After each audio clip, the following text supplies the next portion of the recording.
নিশিপুরে দাদুর বাড়িটা যেন সময়ের বাইরে দাঁড়িয়ে আছে। কাঁচা রাস্তা, দুপাশে ধানক্ষেত, দূরে তালগাছ আর আমবাগান, সব মিলিয়ে এক অদ্ভুত শান্তি। দিদা মারা গেছেন অনেক বছর। দুই মামারা সবাই বিদেশে থাকে। দাদু একাই থাকেন সেই বড় বাড়িতে। আমি বহুবার বলেছি, দাদু, চলো আমার সাথে কলকাতায়। একা একা কতদিন থাকবে? দাদু শুধু হেসে বলেন, এই মাটিতেই আমার শিকড় রে শিবু, এই বাড়ি ছেড়ে কোথাও যাব না। সন্ধ্যা নামলেই দাদুর মুখ বদলে যায়। পাখির ডাক থেমে গেলে, চারপাশে যখন কুয়াশা আর ঝিঝির শব্দ ছড়িয়ে পড়ে, তখন দাদু কড়া গলায় বলেন, শিবু, সন্ধ্যের পর বাইরে বেরোবি না, আর ছাদে উঠবি না।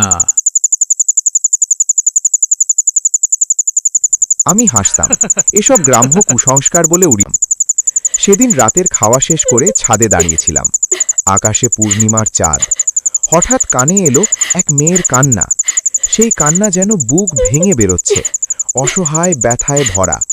শব্দটা আসছে বাঁশবাগানের দিক থেকে। পরদিন সকালে দাদুকে জিজ্ঞেস করতেই দাদুর চোখ লাল হয়ে উঠল, বলল, ওই নাম মুখে আনিস না, আর ছাদে উঠবি না। আমি অবাক। এত রাগ আগে দেখিনি। অনেক জোড়াজুড়িতে দাদু বললেন, বহু বছর আগে এই গ্রামে রাধা নামে এক মেয়ে ছিল। পাশের গ্রামের এক ছেলের সাথে প্রেম করত। বাড়ির লোক মেনে নেয়নি। এক রাতে রাধা বাড়ি থেকে বেরিয়ে যায়। বাঁশবনের বড় শিরীষ গাছের ডালে নাকি গলায় দড়ি দেয়। কিন্তু পরদিন তার লাশ আর পাওয়া যায়নি।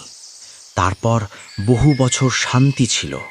কিন্তু গত 2 বছরে যেই রাতের বেলা ওই বাঁশ বাগানের দিকে গেছে, তাকে পরদিন মৃত অবস্থায় পাওয়া গেছে। কারো শরীরে বড় আঘাত নেই, কিন্তু মুখে জমে আছে ভয়ঙ্কর আতঙ্ক। সেই রাতে কৌতূহল আমায় গ্রাস করল। আমি ভাবলাম, ভূত বলে কিছু হয় নাকি, এসব অন্ধবিশ্বাস। দাদু পাশের ঘরে ঘুমোচ্ছিলেন। আমি নিঃশব্দে বেরিয়ে গেলাম। চাঁদের আলোয় বাঁশবাগান যেন রূপালী হয়ে আছে। হাওয়ায় বাঁশগুলো কাঁপছে, খসখস শব্দ হচ্ছে। দূর থেকে দেখলাম লাল শাড়ি পরা একটা মেয়ে শিরীষ গাছের ডালে ঝুলছে। আমার বুক ধড়ফড় করতে লাগলো, তবু এগোল।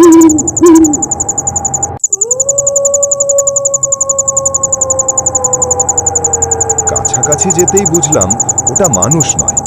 ওর মুখটা অস্বাভাবিক লম্বা, চোখ দুটো কোটর থেকে বেরিয়ে আসতে চাইছে, ঠোঁট ফাঁক হয়ে আছে, আর সেখান থেকে ফিস ফিস আওয়াজ।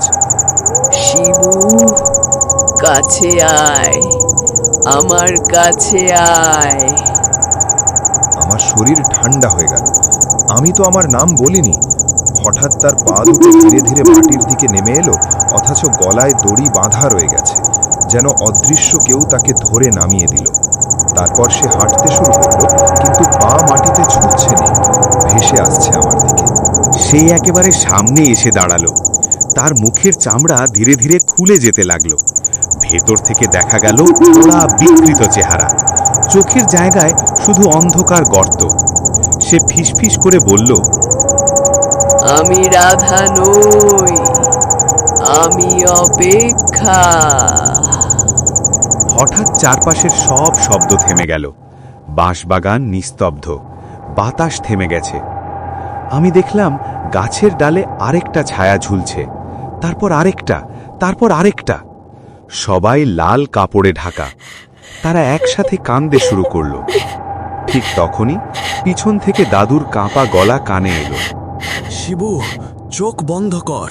দাদু হাতে গঙ্গা জল আর ধূপ নিয়ে দাঁড়িয়ে তিনি কিছু মন্ত্র পড়তে লাগলেন। হাওয়া হঠাৎ ঝড়ের মতো বইতে শুরু করল। বাঁশগুলো প্রচণ্ড শব্দে দুলছে। লাল শাড়িগুলো একে একে অদৃশ্য হয়ে গেল। আমি মাটিতে লুটিয়ে পড়লাম। ভোরে যখন জ্ঞান ফিরল, দেখলাম আমি দাদুর ঘরে। দাদু খুব চুপচাপ বসে আছেন। আমি কাঁপা গলায় বললাম, দাদু, ওটা কি ছিল? ধীরে বললেন, রাধা একা মরেনি রে, তাকে মেরে ঝুলিয়ে দেওয়া হয়েছিল। সত্যিটা কেউ জানে না, যে জানার চেষ্টা করে সে আর বাঁচে না। আমি আর কিছু বললাম না। সেদিনই কলকাতায় ফিরে এলাম, কিন্তু আজও মাঝরাতে কখনো কখনো জানালার বাইরে শুনি খুব চেনা একটা কান্না, আর ফিস ফিস করে কেউ বলে, শিবু, কাছে আয়, আমার কাছে আয়। তারপর জানালার কাছে লাল শাড়ির একটা ছায়া ভেসে ওঠে।